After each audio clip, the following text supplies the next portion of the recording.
Okay, let me tell you a story. Not a fairy tale, it's not a fable, but one that echoes through history like thunder.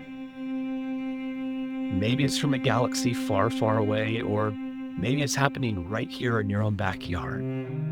You've heard versions of it before. It's the story of a people who lost their grip on truth, a civilization that traded honesty for convenience, fact for comfort, clarity for spectacle, a republic slowly becoming an empire. While everyone tells himself, it's fine. In Star Wars Andor, Senator Mon Mothma stands in the Senate chambers of a crumbling democracy, and she says, The loss of an objective reality is perhaps the most dangerous. The death of truth is the ultimate victory of evil. let that sink in. Gosh, that line. It should haunt every single one of us because it isn't just fiction, it's a mirror.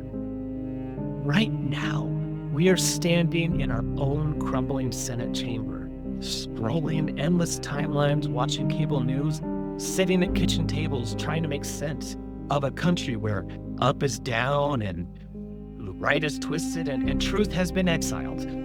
We are living in a time when lies aren't just told, they're monetized, they're weaponized, they're turned into loyalty tests. And the people screaming the loudest, they're not the fringe anymore. They're running for office. They're writing laws. They're reshaping reality one soundbite at a time.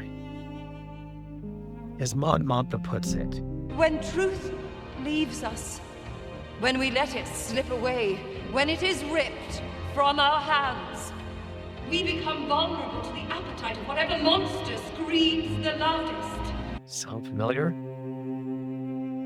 Because the story is always the same. An empire doesn't fall in a single day, it crumbles slowly under the weight of its own delusions.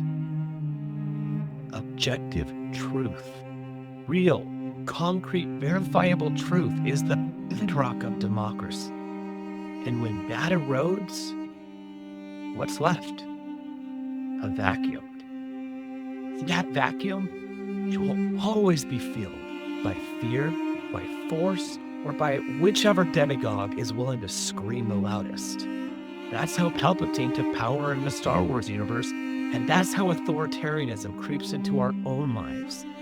Not with a dramatic takeover, but with a million little concessions. With every both sides false equivalency, with every lie that goes unchecked, with every truth we choose not to say out loud, because it might cost us followers, family dinners, or political capital. this chamber's hold on the truth was finally lost on the Gorman Plaza. What took place yesterday, what happened yesterday on Gorman was unprovoked genocide.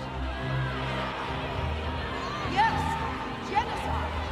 And that truth has been exiled from this chamber. Now replace Gorman with Gaza. As of April 2025, over 52,000 Palestinians have been killed in Gaza. According to the United Nations Gaza Health Ministry, many of them were civilians. Thousands of them were children. Entire neighborhoods have been flattened, wiped out, hospitals run without power or medicine, doctors and nurses killed, the infrastructure itself, water, electricity, communications, systemically destroyed. And somehow world leaders still hesitate to call it what it is. Yes, genocide. And that truth has been exiled from this chamber.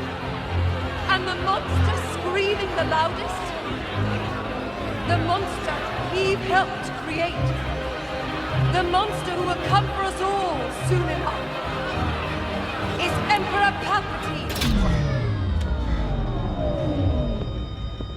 In our world, the monster may not wear a cloak, but it wears a suit. It campaigns, it fundraises, it drafts laws, manufactures outreach, and calls human rights a partisan issue.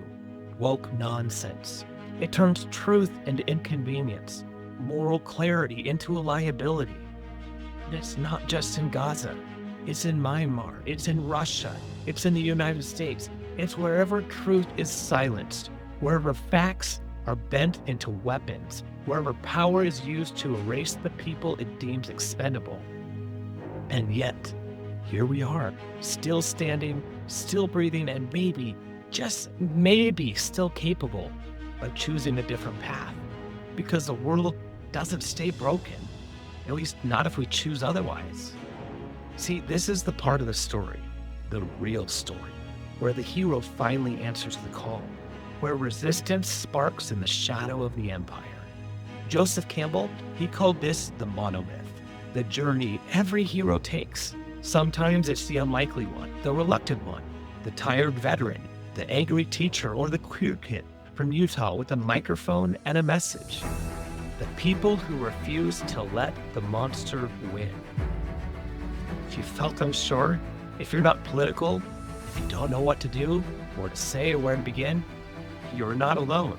You don't have to be radical. You just have to be honest. You have to believe that reality still matters, and that people, even distant ones, deserve truth. Start small. Read credible news. Call your representatives. Support humanitarian organizations. But correct the lie when you hear it. Say the truth, even when it shakes in your voice. So yeah, we're in the abyss right now. Part 2 of a trilogy always sucks. But that's not the end of the story. It's just the dark night before the turn. The only question left is, are we going to keep watching the empire rise? Or are we going to finally be ready to stand up, speak out, and reclaim the truth that we should have never let go? Because the monster, it's real. We built it. We fed it. But we can still stop it if we choose to be the heroes this time.